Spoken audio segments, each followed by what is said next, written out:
नमस्कार दोस्तों।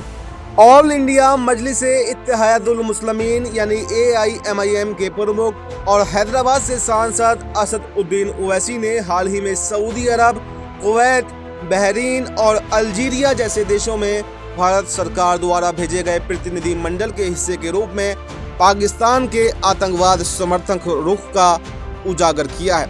इस मिशन के तहत उन्होंने ऑपरेशन सिंदूर की जानकारी भी साझा की और पाकिस्तान को FATF की ग्रे लिस्ट में डालने की मांग की है।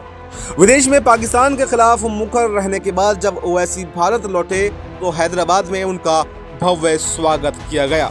शहर के कई मेट्रो स्टेशन, पिलर्स और प्रमुख चौराहों पर उनके स्वागत में पोस्टर लगाए गए जिसमें यह लिखा हुआ था, आतंकवाद के खिलाफ खड़ा एक शख्स, पाकिस्तान के खिलाफ खड़ा एक सच और गर्व के साथ भारत के दुश्मन को बेनकाब किया है।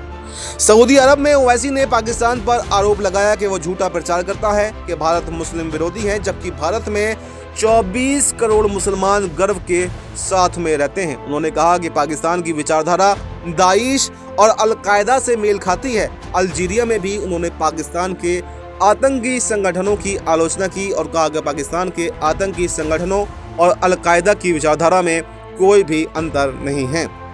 ओवैसी की वापसी पर AIMIM कार्यकर्ताओं में खासा उत्साह देखा गया। उन्होंने ओवैसी को एक राष्ट्रीय हीरो के रूप में भी प्रस्तुत किया और उनके प्रयासों की सराहना की। सोशल मीडिया पर भी ओवैसी की वापसी को लेकर चर्चा जोरों पर हो गई है। पिछले महीने भारत के ऑपरेशन सिंदूर पर AIMIM चीफ असद-उद-दीन ओवैसी ने X पर पोस्ट करते हुए लिखा था कि मैं हमारी सेनाओं की तरफ से पाकिस्तान में आतंकवादी ठिकानों पर किए गए हमलों का स्वागत करता हूं। पाकिस्तानी डीप स्टेट को ऐसी सख्त सीख दी जानी चाहिए कि फिर कभी दूसरा पहलगाम न हो।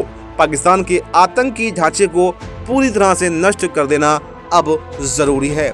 तो यहाँ पर ये देखा गया कि जब से पहलगाम पे हमला हुआ उसके बाद में असद-उद-दीन ओवैसी मुखरता के साथ में देश के साथ में खड़े हुए थे। सर्वदलीय बैठक हुई, उसमें भी सरकार का समर्थन किया। जो ओवैसी बीजेपी के अगेंस्ट में दिखाई देते हैं, यहाँ पर हमलावर मोदी शाह पर होते हैं, वही ओवैसी जब देश की बात आई तो कंधे से कंधा मिलाकर खड़े रहे और न सिर्फ देश के अंदर बल्कि जो भारतीय सांसदों का एक डेलीगेशन विदेशों में भेजा गया उस पर भी वो प्रमुखता से दिखाई दिए। और जिस ओवैसी पर मुस्लिम धर्म से प्रेरित होकर खाली मुसलमानों के काम करने के लिए एक ब्लेम लगाया जाता है, उन्होंने ये साबित कर दिया कि वो मुसलमानों के नहीं बल्कि भारत के नेता हैं। हर वर्ग के, हर धर्म के वो नेता हैं। और अगर पाकिस्तान को बेनकाब भी करना पड़ेगा तो सबसे पहले ओवैसी जो है वो सामने खड़ा हुआ दिखाई देगा, यानी धर्म का चश्मा वो नहीं पहनते हैं। तो फिलहाल इस रिपोर्ट में इतना ही। इस रिपोर्ट पर आपकी क्या राय है, कमेंट बॉक्स में अपनी राय ज़रूर दें। नमस्कार।